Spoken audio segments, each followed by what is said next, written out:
All right, we'll say good morning. Good morning. Let us begin by thanking our sponsors for this morning. Sure to thank our Talmud Torah sponsors for the month of Sivan, Paul and Kathy Pollack, for dedicating all the Shurim and Drashos this month in the Schusar of Vushlim for Kathy's sister Donna Baker Matz, and we hope that in the merit of our Talmud Torah, she will have the complete and enduring refuah. With that, let us begin. Today's daf is Chaf Gimel 23. We are picking up at the Mishnah on Chaf Beis and Beis 22b. Says the Mishnah, Hakol Ksher Lichtav as Haget. Everyone is permitted, everyone is fit to go ahead and write a get. Afilu Cheresh Shota V'Katan. Incredible. Even a Cheresh, Shota, and Katan. Right? So apparently even people who lack Das, Cheresh, are deaf mute. Shota is someone who lacks mental capacity. Katan, a minor, are permitted to go ahead and write a get. Ha'isha koseves es gito, va'ish koseves shovro. Similarly, a woman could go ahead and write her own get. We spoke about this already, and Rashi explains over here, after she writes the get, however, she has to go ahead and be makne'it. She has to convey ownership over the document over to her husband. Because remember, again, in order for the get to be effective, the get has to be owned by the husband himself. So she could convey ownership over that. Similarly, a man could go ahead and write his own receipt. We're going to see what that is reference to is a receipt for the payment of the ksuva. Why she'ain kiyam haget el b'chosamav? Because at the end of the day, a get is only validated because of its signatures. Now, obviously, we'll see exactly what that line means in the context of the Mishnah. But remember again, we have our ongoing sub-machlokes. What's our ongoing sub-machlokes? Machlokes Rabbi Eliezer or Rabbi Elazar and Rabbi Meir. Namely, Eidei Mesira Karsi or Eidei Chasima Karsi. What creates the effectiveness of the get? Is it the witnesses who sign on the document? Or ultimately, again, is it the witnesses who see the giving over the document? That's always the underlying machlokes, which in Meir Hashem we will continue to discuss. Says the Gemara, how can you tell me that a cheresh, shota, and a katan have the ability to write a get? V'halav b'nei deyaninhu. They lack capacity. In other words, I will say the ability to write a get, Bepashtos requires das. So how can you go ahead and have someone who doesn't have das write the get? Rav Huna explained, top of Chav Gimel, V'hu shahaya gadol omeid al gabov. I will say, what's the case? The case ultimately, again, is where there is an adult standing above them. I will say, what does this mean? Take a look at Rashi. First Rashi in the Daf Chav Gimel Medalef. V'hu shahaya gadol omeid al gabov. V'omer lo ksov l'sorech ploni. So I say this is fascinating. So the case in the Mishnah is like this. Imagine for a moment, you go ahead, you have a cheresh, a shota, and a katan. Right? Best illustrate this with a cut. You can see most easiest. So we'll say, what's the problem? How can he write the get? He doesn't have das. To which Rav Huna essentially says, we give him das. How do you give him das? There's an adult that is overseeing the process. And when we say adult, we mean the person with proper mental capacity who is conveying explicit instructions to the person writing the get. And telling the cheresh, shota, or katan, when you write this document, you need to write it for this particular man, this particular woman. The kasava Rav Huna, masnisin Rabbi Elazar, the baik siva lishma. The sefer de kamar she'ein haget ela b'chosamav, hainu eidei mesira. The Rav Gittin himself b'fnei achosim. So listen to this. So the Rav Huna understands the Mishnah is as follows. Rav Huna understands that the Mishnah reflects the view of Rabbi Elazar. They will say, Rabbi Elazar holds Eidei Mesira Karsi, which means what creates the effectiveness of the get? Ultimately, again, the witnesses who see it giving over. They will say, if you hold Eidei Mesira Karsi, you require the get to be written Lishma. The get itself to be written Lishma. Now watch this. If you hold Eidei Chasima Karsi, so which means the witnesses who sign on the get, then you also agree that the get has to be written l'shma. Which part has to be done l'shma? The signatures of the witnesses. So you both say, for Eidei Mesira, we're going to see, if you hold Eidei Mesira Karsi, technically, you don't need witnesses to sign on the get. Technically. We'll see, they still require, but you don't need it. Therefore, the l'shma component is the actual writing of the get itself. If you hold Eidei Chasima Karsi, that the witnesses who sign on the get create the effectiveness, that's the part, the Chasima, is the part that has to be done l'shma. So watch this. So Rav Huna is of the opinion of Rabbi Elazar that Eidei Mesira Karsi, and therefore again he holds that the get itself has to be written l'shma. Now, and remember again, we've already seen this a little bit. Even if you hold Eidei Mesira Karsi, right, meaning the witnesses who see the giving over of the get create the effectiveness of the get, and therefore again you hold that the get itself has to be written l'shma, there's still a third piece, which is what? which part of the get has to be written Lishma? So remember again, we already saw this in yesterday's stuff. We have the Toref and the Tofes, right? The Toref being the part that has the couple-specific information, the Tofes kind of being the boilerplate part. So even if you require, right, even if you say Edi Chasima Karsi, Edi Mesir Karsi, and therefore the get itself has to be written Lishma, it's probably not the whole get that has to be written Lishma, but only the Toref of the get has to be. Good. So therefore, let's come back. Rav Huna therefore says, when the Mishnah says that even if Cherei Shot and Katan have the ability to go ahead and write the get, so we'll say, so he holds like a Belazar, therefore the get itself has to be written Lishma.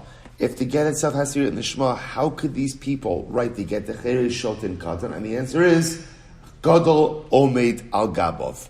There is an adult who is standing there, who is conveying Va'omer Lo, Ksov L'tzorech Ploni. So the adult, I will say, here's what's essentially happening. The adult is giving the Cherei Shot and Katan Das.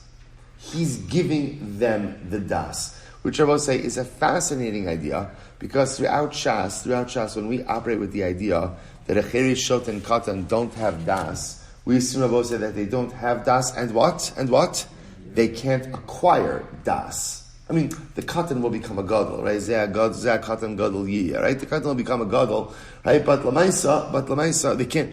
Now what Rav Huna is introducing is, no, they could acquire limited Das. If there is a person of Das standing above them, giving them explicit instruction, that is enough to shape their activity as an activity with Kavanah. An incredible idea. Shemot say, the Gemara says, Amrli Rav Nachman. I will say, just before we go on, there is a beautiful idea. I saw the idea brought down by the Rebbe, the Tiferet Shlomo. Tiferet Shlomo was Shlomo of Radomsk. So the Rebbe says like this, I will say, what do you see from this Gemara? Such a beautiful and inspiring message. What you see from here is that in life, if you don't have Das, what do you need? Gadol Omeid Al Gabov. You just need someone great standing over you. So the Rebbe says something so beautiful. He says, sometimes in life we feel dramatically lost. As you're both saying, aren't there days, or for some of us years, in which I don't have Das, like, I just don't know where I'm going. I just don't know what I'm doing. You know, am I spinning my wheels? Am I doing the right things? Am I fulfilling my tachlis in this world? And I don't know. I really don't know. So what do you do in those moments in life when you don't have Das? What you do is you attach yourself, you embed yourself within the Ribono Shel Olam.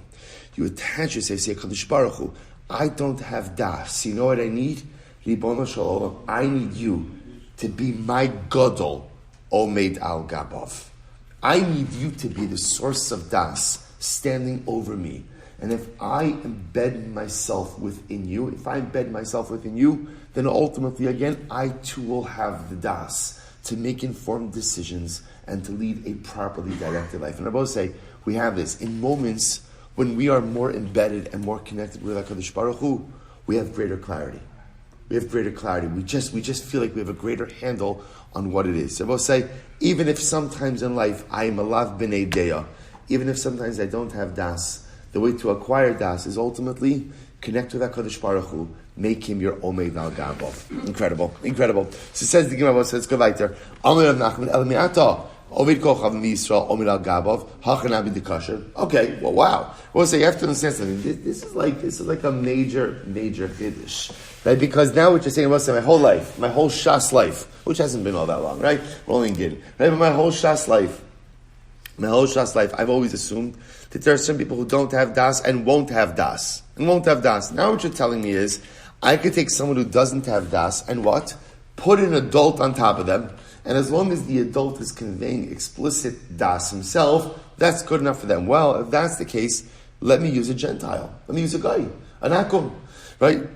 Just let the Akum go ahead and write the get, and as long as you put the Yisrael on top of him, as I will say, by the way, and an Akum should be better, right? Because remember, again, at least an Akum, as opposed to a Shota, or as opposed to ultimately, again, a Katan, who aren't adults, right? Who lack adult capacity, an Akum at least could be a functional adult, to which the Gemara says, so Hachanami de Kasher, so they should also work. Maybe you'll say, yeah, sure, it should work. Let the Akum write the get, and as long as there's a Yisrael Omeid Al Gabav, that should be enough. What time we learn? Ovid Kochavim Puzzle, right? So the Gemara says we learned in the Brisa that Ovid Kochavim can't write a get. So what's going on over here? Tush Gemara says something very is fascinating.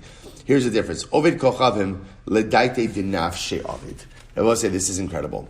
An Ovid Kochavim works on his own das. Look at Rashi. Ledaite dinafshe Ovid. Daha godolhu v'yeshpo das. V'yafa pi shazeh omer lokein shemahu gamar belibo l'shemacher. Aval katan ein bodas el l'mashazem laver. Say this is incredible. When does listen to this? When does this idea of gadol omer al gabav work? When does it work? When does it work? When there's no das. Because when there's no das, you can shape das. But an Ovid Kochavim has das. He has das. So I will say, just because you put an Omer al Gabav on top of him, doesn't mean that you're going to shape his das, because he may just have his own das. So because you can't be sure that you could shape it, I will say, when there's no das, you could shape das. When there is das, then what? There is das, right? The ability to shape it. We'll say, by the way, do you understand? We're going to have such a hard time finishing Gemara today. Let's say, do you understand like how dramatic this is? So often in life, we get ourselves into trouble. Do you know why? I know everything. I know everything. I have das. I have hashkafas. I have shitas, right? I have this, I have that. And I'm so well informed. And I have my isms, and I have my this. And I know everything. Okay? You know everything. I will say, you ever interact with people who know everything? Right? Or maybe I am one of those people who knows everything. I will say, people like that, you could put a gadol omid al gabav. You could try to teach them. You could try to inform them. You could try to share ideas with them. Nothing doing. You know why? They know it all already. They know everything. So if you know everything, even the gadol could be omid al gabav. Someone who's smarter, more successful, more knowledgeable than you. Still not going to listen. Even HaKadosh Baruch Hu could be omid al gabav. Not going to make a difference. I know everything. I will say, sometimes the key to success in life is to take a deep breath and to say one of the hardest phrases, which is, I've come to realize I know nothing about life. And I know nothing about what it takes to be successful. I think I know stuff, but I really don't know the things I need to know. The moment I go ahead and liberate myself from sometimes what is an erroneous das, is the moment I open my mind, I open my heart, I open my soul to learn what I really need to learn about in life. Such an incredible idea. So the Cheresh, Shota, and Katan, who have no das, you could shape that das into something effective. The Ovid Kochavim, who has his own das, good luck with that. Good luck with that. Incredible, I will say. Incredible. Let's go back there. Hadar Rav Nachman. Then Rav Nachman came along and said afterwards, Lav Milsu da Amri. I forget about what I just said before. So we'll say the fact that an Ovid Kochavim cannot be a shliach la'ava, meaning in other words, he can't go ahead and be a shliach to bring the get. We're going to talk about that next Mishnah. Michlal d'inyan ksiva kasher. We'll say it would seem to be that halacha l'maisa, to go ahead and write a get, he should be kosher. Vatanya, but we learned Ovid Kochavim puzzle. That Ovid Kochavim ultimately can't write a get. Hahi Rabbi Lazar he da Amar Edim Mesira Karsi. You're right, Rabbi says, here's what's interesting. When do we say that Ovid Kochavim can't write a get? In Rabbi Lazar's view, because remember again, Rabbi Lazar holds Edim Mesira Karsi. If you hold Edim Mesira Karsi, then how does Lishma find expression in the get? What has to be Lishma? The writing itself. That's when you can't have a non-Jew do it. Uba'inan ksiva l'shma. So we'll say it's actually interesting that according to Rabbi Meir, who holds Eidei Chasima Karsi, and therefore it's the signatures of the witnesses which have to be l'shma, the writing technically doesn't have to be l'shma. It could be that there's room to say that even a non-Jew could write the get. Quite interesting. Again, reserve final judgment on that. We'll see the Rambam. So Gemara says follows, Vaha, Vadai Ovid Kochavim Ladai Dinafshei Kavid. I will say, but here the problem is according to Rabbi Lazar, who says Eidei Mesira Karsi, and therefore the get has to be written Lishma. You can't really have an Oved Kochavim do this. Why? Because Lamaisa, he's going to do his own thing. What we call a Daite Dinafshe. He's going to be utilizing his own Das, and there's no way to control whether or not he's going to have the correct Das. Amr Rav Nachman, Amr Higher Meir. So let's listen to this. Rav Nachman said, Rabbi Meir used to say as follows, Afilu matzah ba'ashma chasmo v'nasnu lakasher. Both say, so remember again, let's go through this. Both say, see, here's the beauty in this sugya. Once we know the principles, the cases make sense. Right? So we'll say, Rabbi Meir, what does Rabbi Meir hold? What does Rabbi Meir hold? Eidei Chasima Karsi. If you hold Eidei Chasima Karsi, what has to be Lishma? What has to be Lishma? Signatures, right? What doesn't have to be Lishma? Writing. So watch this case. Ruvain is married to Rachel. Ruvain is passing by the garbage dump, and what does he find in the garbage dump? Someone disposed of a perfectly good, unused get, right? And what does it say in it? Ruvain's divorcing Rachel. Incredible. Ruvain decides Chaparain. Could he use it? Could he use it? According to Rabbi Meir, he can. Excellent. Why? Because according to Rabbi Meir, all you need to do with that document is what? Sign it Lishma. So that's what it means over here. Afilu matzah ba'ashpa. Even if he found an unsigned get in the garbage, chasmo, and now you signed it, v'nasnala, and Reuven gave it to Rachel, kasher, it works. So I will say again, that's why if we just keep the principles or the shitas of Rabbi Lazar and Rabbi Meir klar, then ultimately all the cases fit in. So the Gemara says, Eisvei Rava Rav Nachman. So Rava went ahead and raised the question to Rav Nachman. V'kasav law l'shma. Basik says, the kasav law. You have to write the get for her. We dash in, what does it mean, law? What does law mean? Lishma. Shabbos say, so the Gemara, so now Rav says to Rav Nachman, my love ksivas haget. Does that not teach us that the actual writing of the get has to be lishma? So how could you use the get that you found in the garbage dump? To which Rav Nachman will respond, lo, chasima sa'idim. No, that's not true. It's not true. Lishma doesn't mean that the writing has to be lishma. Rather, what has to be lishma? The signatures of the witnesses have to be lishma. Incredible. Eisvei Ravas Rava is another kasha with Rav Nachman. Get shekasva shalo l'shum isha pasal. If the get was written not for the sake of this particular woman, it's pasal. So I'll say, so what do you see from here? What do you see from here? That the ksiva, the writing itself, has to be the shema. To which Rav Nachman respond, no. Ema shenechtam shalo l'shum isha pasal. Also remember again, Rav Nachman essentially has become a chassid and a major advocate of the position of Rabbi Meir, of Eidei Chasima Karsi, and therefore if you hold Eidei Chasima Karsi, the writing of the get itself need not be the Shema, only the Chasima of the witnesses. So they're throwing all of these questions out at Rav Nachman, and Rav Nachman is effectively, very effectively, deflecting them. There's another kasha, Kishu Kosvo, Kilu Kosvo Lishma. When he writes it, so we'll say, ultimately, again, we're going to talk about this, that Allah Chalamaysa, when you write the get, the entire get doesn't have to be written l'shma, rather only part of it. So when you write it, even when you write part of it l'shma, it's as if you've written the entire get l'shma. My love kishu kosfo l'toref l'shma, kilu kosfo l'tofes l'shma. Is this not saying that if you write the Torah, remember again, what's our Torah? We're getting down certain principles. What's the Torah? What's the Torah? The couple specific information. When you write the Torah l'shma, it's as if you wrote the tofes, the boilerplate l'shma as well. So I will say, doesn't this show that the get itself has to be written l'shma, and it's a kasha on Rav Nachman, a kasha on Rabbi Meir, to which the Gemara says, no, lo kishu chosmo l'shma, kilu kosvo l'shma. Now what it means to say is when you sign it l'shma, ultimately again, it's as if you wrote it l'shma. Vibai, same with other possibilities. So we'll say, so remember again, all of this is Rav Nachman trying to show that our Mishnah reflects the view of Rabbi Meir.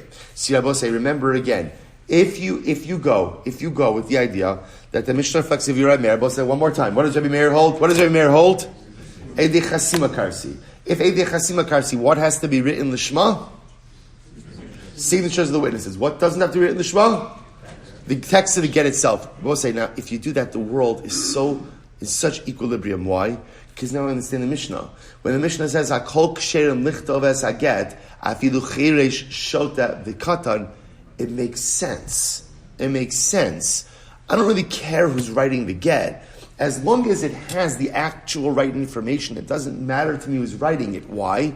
Because it's not the writing of the get that has to be the Shema. In other words, so anyone could write it, but the ikar is who's going to sign it. And as long as the signature is, so I'll say, so all of this was an attempt of Rav Nachman to establish our Mishnah like Rabbi Meir. That's it. So the possibility is Hani Masnisin money.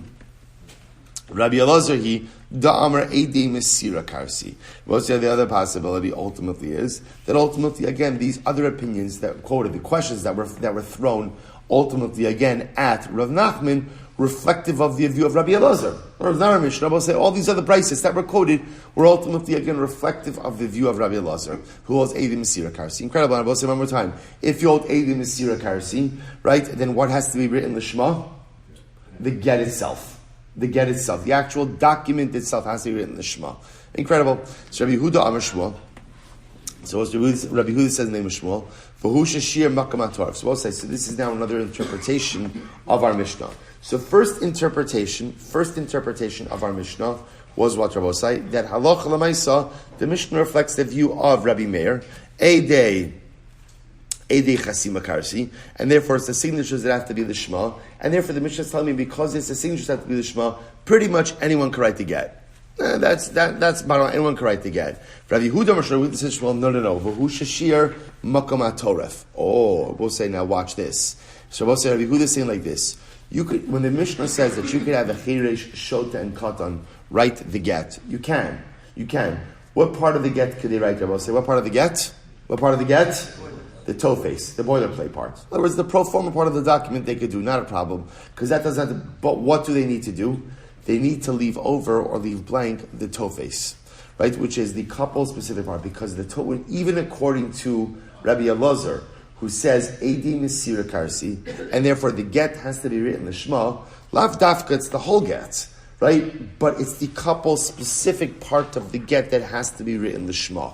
So we'll say, take a look at Rashi. V'hu sheshir cherei shot v'katan makam haTorah. V'kas of Ben Daas es haTorah.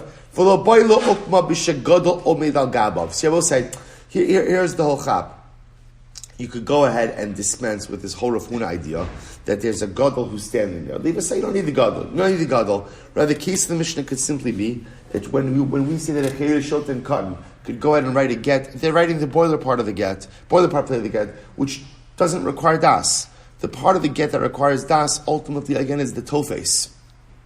So the therefore the Mishnah could reflect the view of Rabbi Elazar, Eidei mesira karsi. If you hold Eidei mesira karsi, then the part of the get which has to be written in the Shema. So say, I just want to be clear. Everyone agrees that some element of the writing has to be done the Shema. Why, Rabbi say? Where is the Lishma requirement gleaned from? Where is it gleaned from? One word, which is what? Law. What's the word that comes before law? The kasav. So there has to be a ksiva Lishma. The shail is which element of the ksiva? So Rabbi Meir, who holds Eidei Chasima Karsi, will say the writing, the signatures of the witnesses, that's Lishma.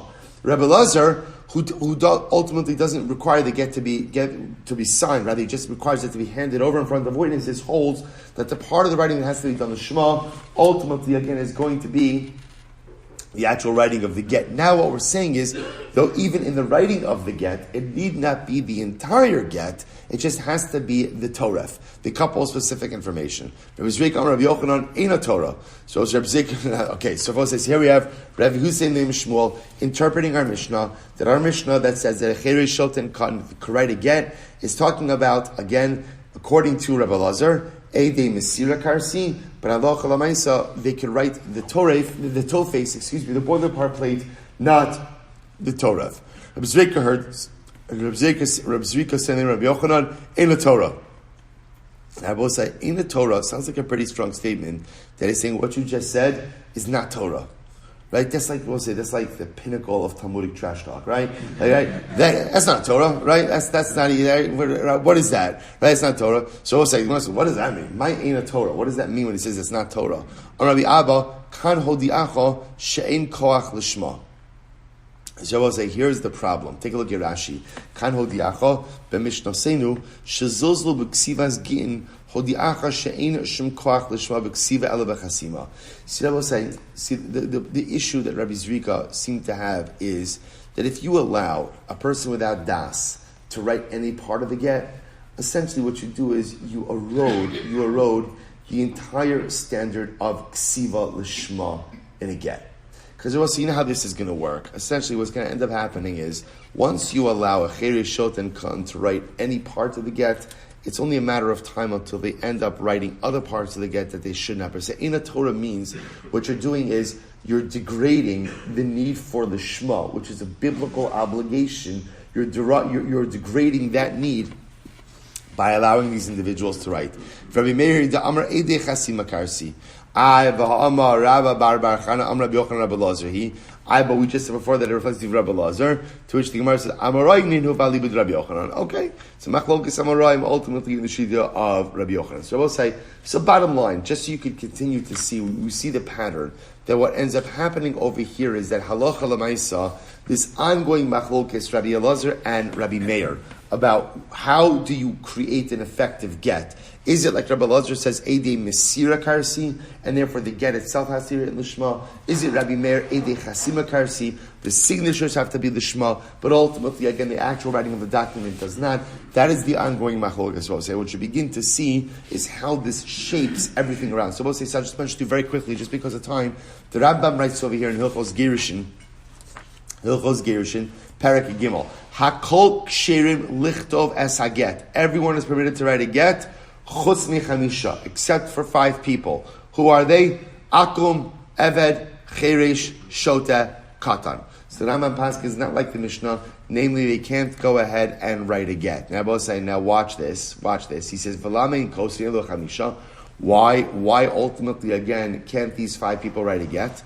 Mipnei shetzarech hakosev lichtov l'shem ha'isha megarish u'l'shem ha'isha miskareshes. So I will say, because the writing of the get requires das, which sounds like the Rambam Paskin is like who? Like Rabbi Lazar, that the get itself has to be written l'shma. Again, we'll further develop this. So I will say, so again, he says that 4 of these 5 don't possess das, right? The Cheresh, Shota, 3 of the 5, Cheresh, Shota, and Katan don't possess das. Akum and Eved often have their own das. Now watch this. He goes on. He has so many different examples of this. I would say so. Good. Kasav echad mechamisha elu tofei saget v'yiniach makom atorv shu makom ha'isha makom hazman harech mutaras. He says how does that get kosher? He does give one caveat to this, which is if these individuals wrote the Torah but not the tofes, technically speaking, just the opposite, right? They wrote the tofes, the boilerplate, but not the Torah. And someone else with das wrote the Torah. The Rambam says, it's kosher. So halacha l'maisa we paskin, these individuals actually cannot write a get because they don't have the proper das. But if halacha l'maisa, they wrote the boilerplate part of the document, i.e. the tofes, and someone else with das went ahead and wrote the Torah, then technically speaking it could work. Good. We'll say let's go weiter. Much more to say on this, but let's go weiter. Mishnah. Hakol ksher lahavi es haget. Everyone is permitted to go ahead and bring the get. Now we'll say b'pashtos, what this is talking about is the husband is sending the get to the wife. So everyone is capable of being what we call that shliach laholacha, right? The transportation shliach, so to speak, except for chutz mecheri shot of the cotton, v'suma va'ovid kochavim. Interesting, I will say. So we have our classic 3, cheresh shota katan. Okay, now I will say adding into that is a suma, blind person, and oved kochavim, a Gentile. So we'll say, listen to this. Kibel katan v'higdiel. But listen to this case. Let's say the husband gave the get to a katan, right? Gave the get to a katan. Ultimately, again, and gave the get to the katan. And I will say, what happened on the way? The katan went ahead and became a gadol. Mazel tov, right? He became a bar mitzvah. And I will say, today we make Baruch Hashem, like we celebrate our milestones in such beautiful ways. My grandfather Zichron Livracha told me that when he was a boy, he was sent off to yeshiva when he was 11 and a half. And how did he know about his bar mitzvah? His parents sent him tefillin in the mail.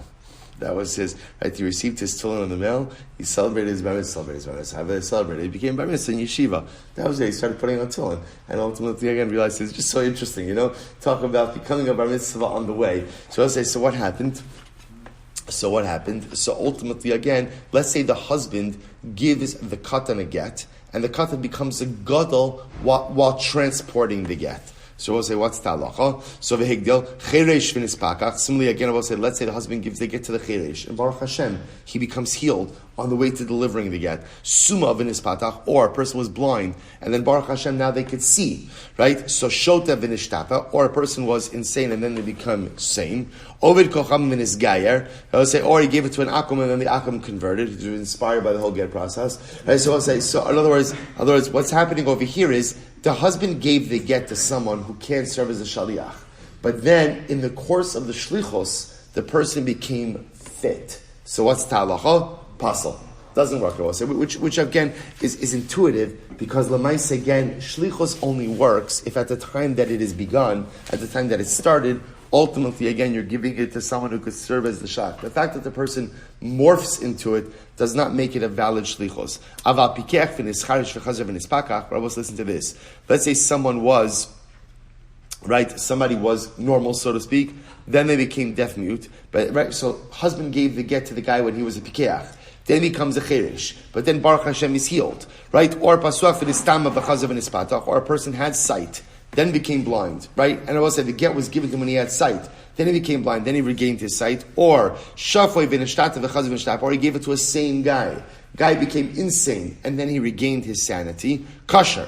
We'll say ultimately again, this is kasher. To which the Gemara says, Cloud, this is the rule. Kol shetchilasa v'sofo b'das kasher. We'll say any time halacha l'maisa, as long as the shaliach is fit at the beginning of the shlichus, and when he actually executes the shlichus is kasher.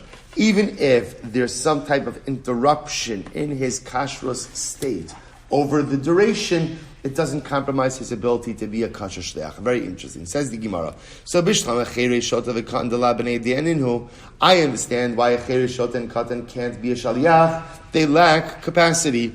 Oved kochavim nami delav bar heteruhu. I also understand why an akum can't serve as a shaliach. Why Rabosai? Because halacha l'maisa, he's not in the parsha of Gittin in kiddushin. So we'll say in general, a shaliach has to be an extension of the self. So which means that a person has to be shaykh to the halachas that I'm shaykh to in order ultimately again to be a shaykh. An akum is not shaykh to the halachas of Gittin. Therefore he cannot go ahead and be my shaliach. Ela suma, we'll say first line at the bottom, ela suma amaylo. Why can't a suma serve as a shaliach, a blind person? Suppose they listen to this. I'm going to have sheshes. It's actually pretty simple, because ultimately if the shliach is blind, he doesn't know who he's taking it from, and he doesn't know who he's giving it to. So it's just a practical issue. To which the maskif Rav Yosef raises the kash. He says, if that's the case, heich suma muter beishto. So how could a suma get married? Right? How does he know that the woman he's having relations with is really his wife? And I will say, take it a step further. Heich b'nei adam mutar b'nei shosem balayla. I'll say, how is a man permitted to be intimate with his wife at night? Right? He can't see her. Right? Assuming, let's say, it's pitch black. Assuming, right? So how is he able to be with her? Maybe it's not his wife. To which the Gemara says, Ella b'tvias eina dekala. Because we'll say, ultimately, again, there is voice recognition. Right? We'll say voice recognition is not a new thing. It's not a new thing in technology, right? Voice recognition is as old as time is itself. In other words, they'll say sometimes when you can't see people, you can recognize their voice. So again, a man is permitted to be intimate with his wife even if it's pitch black because he recognizes her voice. A suma is permitted to get married because again, when he has a marital relationship, we assume he's able to recognize his wife through her voice. So therefore, Rabosai, the same idea should apply over here. Let the shaliach should be able to recognize the voice of the father, recognize the voice of the isha. Amar Rav Yosef, no. Rabosai, the Mishnah is set up as a case of where the husband is in Medina Sayam and he is delivering a get to Eretz Yisrael. Right? And therefore what? Remember, going back to the first Mishnah, Hamevi get me Medina Sayam, Tzarech Shalomar, Tzarech Shiomar, B'fanei Nechtav, U'B'fanei Nechtav. The Summa can't say that, right? He can't say the get was written and signed in my presence because he's blind. Amar le'abai elamiata pasuach v'nistama dematzi amar hachi dematzi amar hachi nami dekasher. So we'll say that's the case. I say, okay, I hear that. But if that's the case, then if you have a shaliach who had sight and then became blind, he should be permitted to go ahead and deliver the get. Why? Because since he has sight at the time of the get, he could say what? B'fanei nechtav, b'fanei nechtam. Yet v'hakatani pasuach v'nistam v'chazav v'nispatach kasher. I will say, here's the issue. The Mishnah only talks about a case of a guy who had sight, became blind, and then regained sight. He's kasher. Makes it sound like that what? That if he had sight and became blind, but didn't regain his vision, he wouldn't be able to be a get. Chazav v'nispatach in, lo chazav v'nispatach lo. They both say it doesn't make sense, because based on what we just said, as long as he could say before nechtam, he should be good to go. And as long as he had sight at the time of the get, even if he didn't regain his vision afterwards, he should be fine. So Gemara says, you're right. You're right. The truth is, in the case of blindness, Rabbi say, as long as the shaliach had sight at the time the get was done, even if he lost it and did not regain it, he is kasher to be a shaliach. But I will say, in the case of, let's say, the shota, if you have a shaliach who was sane, then became insane, the only way for him to go ahead and execute that shlichus is how? Is if he regains his sanity. So therefore I will say essentially what the Mishnah just did is it spoke about all the cases symmetrically. Therefore the Gemara says, Halo chazav v'nishtapalo, Tananai pasuach v'nistama v'chazav v'nispata. So I will say, so Mishnaic symmetry, the Mishnah just said all of the cases. Just like the guy with sanity, again, if he was sane, became insane, could only execute the shlichus if he regains his insanity. So the Mishnah wrote the rest of the cases that way as well. But actually, in the case of vision, I will say, Halach l'maaseh, the Gemara suggests, as long as he had vision at the time of the get, that would enable him to say b'fanei nechtam. Even if he loses his vision, right, and doesn't regain it, he still has the ability to execute his shlichus. Very interesting. Amar Rashi, Tekanami Diktani, can you see this in the Mishnah? Ze'aklal, kol she'tchilasa v'sofa b'das kasher. What did the Mishnah say? As long as you have das at the beginning of your agency and the end of your agency, you could execute. V'lo katani, kol she'tchilasa v'sofa b'kashrus. Gemara says, Shma mina, both say, so what do you see from here? All you really require, ultimately, again, for shlichus is das. So in the case of the summa of the blind person, as long as he has that das to be able to say v'fanei nechtam, which is predicated on him having vision at the time that he was appointed as a shaliach, even if he subsequently loses his vision, his das is still intact, and therefore he could still execute the shlichus. Incredible. Boy, my name Rabbi Ami. Eved ma'ushi yasa shliach l'kabel get isha miyad baila. Let's listen to this. Can an Eved go ahead and Rashi says over here, look a second to the last line in Rashi. Ma'ushi yasa shliach l'isha Eved shall call adam. Ma'ushi yasa shliach l'isha v'amos. Let's listen to this case. Can a woman appoint an Eved Kanani, to be her shaliach to receive the get? And I will say, Rashi points out over here, it's any Eved. Let's say an Eved that doesn't belong to her. Right? So can a woman appoint an Eved to receive the get in her? This is what's called in halacha a shliach lekabbalah. Right? There's a shliach laholacha, which is the shaliach of the husband to deliver the get, and then there's what's called the shliach lekabbalah, which is the shaliach, an agent appointed by the woman to receive the get on her behalf. So could a woman appoint an Eved to be her shliach lekabbalah? To which the Gemara says, since you can't use an akum, right? Since you can't go ahead and use a non-Jew to be a shliach, and I will say the Mishnah is about shliach laholacha, but bepashtos, if you can't use an akum to be a shliach laholacha, the husband shliach to transport the get, a woman can't appoint an akum to be a shliach lakabbalah. So the fact that we singled out an akum on the days michlal de evet kasher. The both say pashtus, it sounds like that what? That an Eved should be fine. In other words, an Eved is not included over here. So Amar Ravasi, Amar Rabbi Yochanan, ein ha'eved nasa shliach lekabel get leishim yad baila. Not true.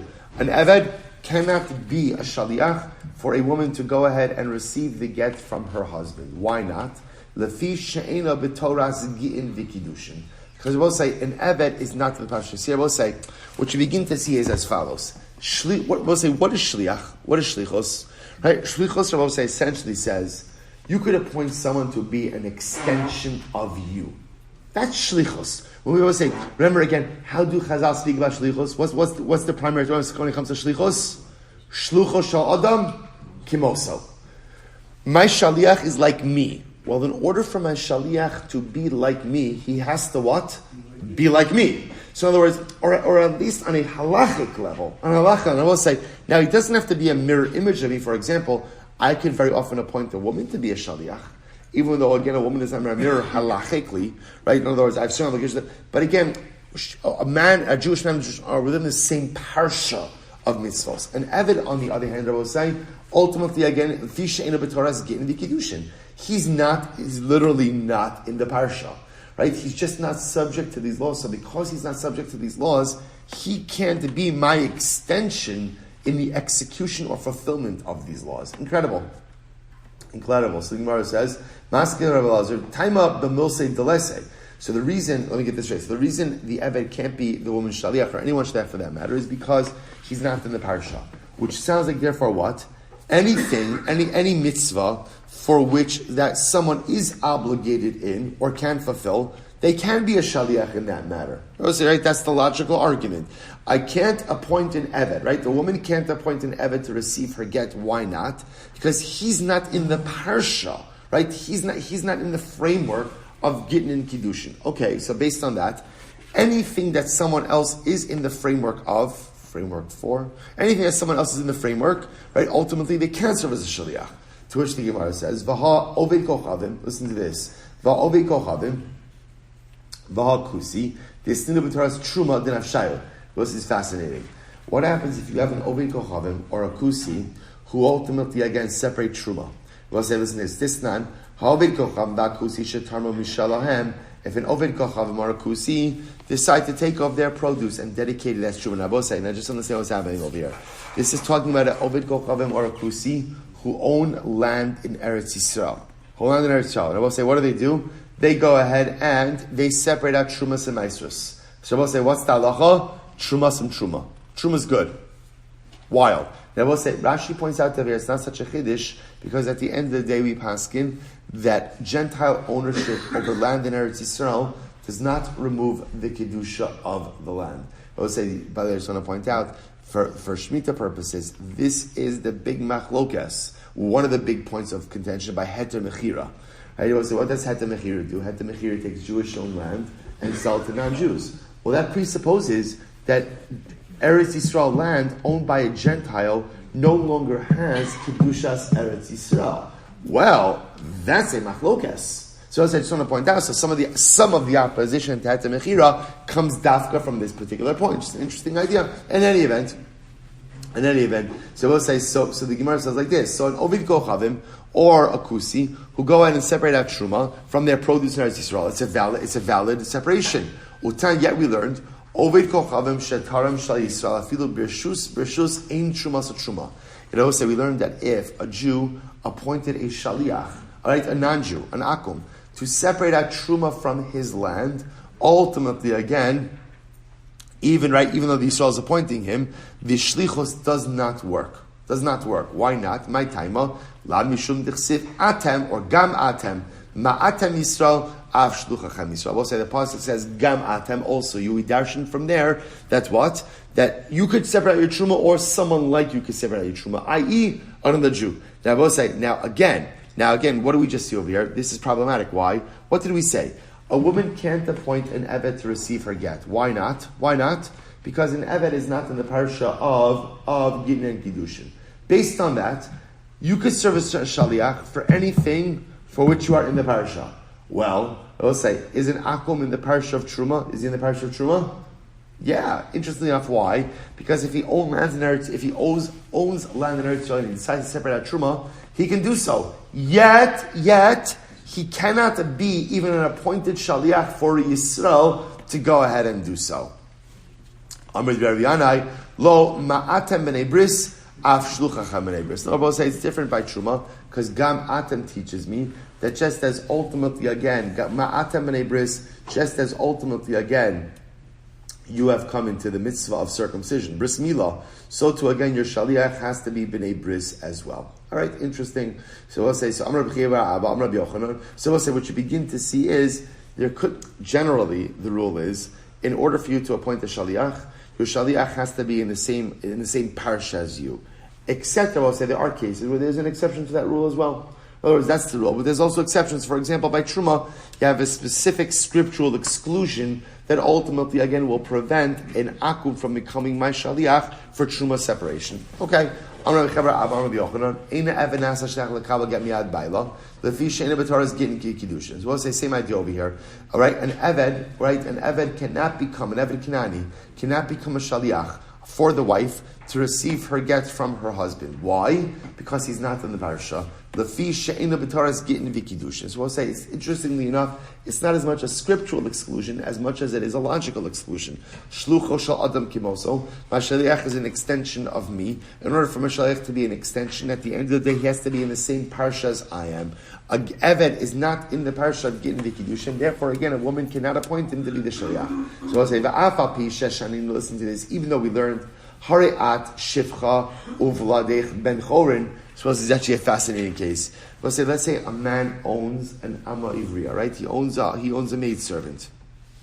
Shabbos says, so what happens? He goes and he says to her, you are a Shifcha, but I'm freeing your fetus. I'm freeing your fetus, right? Vladech Ben Chorin, Im Haisa Ubra, if she was pregnant, Zach Salo. Ultimately, she has the ability to acquire the get shechrar on behalf of her fetus. So the Gemara says, "Mayim haiso obra zachsala." What does that mean if she was pregnant? Ultimately, again, she acquires her. And I will say, take a quick look at Rashi. Rashi is right on the left-hand side there. V'afapi sheshaninu bebrayso v'meseches temura homer l'shivcha sohare at shivcha v'ladech ben chorin im haiso obra zachsala la'ovid b'kabbalas gezelios b'shachar. So I will say, so the mother, right, the shivcha could acquire a get shechar on behalf of her fetus. So what does this mean? Ma'im haisa ubra zachsalo kiyasar shul abrayuta amar Rabbi Yochanan tarti amar. Rabbi Yochanan is saying two things. Number one, nirim dvarim sha'uber mekabel get sha'eved. Sorry, mekabel get lechavero miyad rabosha chavero. What's this to this? One eved could receive a get on behalf of his friend for another eved. Very different masters. Avalo miyad raboshalo. But an Eved cannot receive a get from his own master. We'll say, why is that? Because the Eved's hand is his master's hand. Therefore, if the Eved receives a get from his own master, that's the equivalent of what? The master taking it from one hand, putting it into another hand. That if a person will listen to you, that's not true. Look at the following case. Here's the case, I will say, ultimately again, of an Eved receiving a get directly from the master, and she acquires it on behalf of her fetus. Amar lo shnei gedolei adar pershuas hadavar. Two gedolei adar interpreted this matter. Rabbi Shmuel Silber Yitzchak Chadamar Hamani Rebbe Hida Amar Hameshachar Chatzi Avdo Kana. This case is different, Rabbi, because this case of the fetus almost is like emancipating half of a slave. And this reflects the view that you can emancipate half of a slave. V'chad Amar, my time with Rabbi, what's the reason Rabbi allows this? To kasavar ubar yerech imahu. That the fetus is like an appendage of the mother. And it's as if he went ahead and gave her back autonomy over part of her body. Okay, so I'll say, so bottom line, quickly, what do we come out with over here? So first thing I will say, we see that halacha l'maisa, we now see the halachos of shlichus. And in order to be a shaliach, you have to have capacity. That's why cheresh, shota, and katan ultimately are not going to work. Why doesn't the summa work, a blind person work? This is Dafka talking about a case of Medina Hayam where he has to say b'fanei nechtav u'b'fanei nechtam. In order to be a shliach, I will say you have to have capacity at the inception of the agency and at the conclusion of the agency. An oved kochadon, I will say, is not going to work to be a shaliach. Why not? Why not? Because he's not in the parsha. And what we begin to see, I will say, is al shlichus, in order for it to work, you have to be, the shaliach has to be in the same parsha, so to speak, as the mishaleach. The agent has to be in the same parsha as the mishaleach, as the, what do you call the mishaleach? The principal. The principal. Ultimately, again, because only if he's in the same parsha is he considered to be an extension, ultimately, the mishaleach. So we'll stop over here. Shkoyach.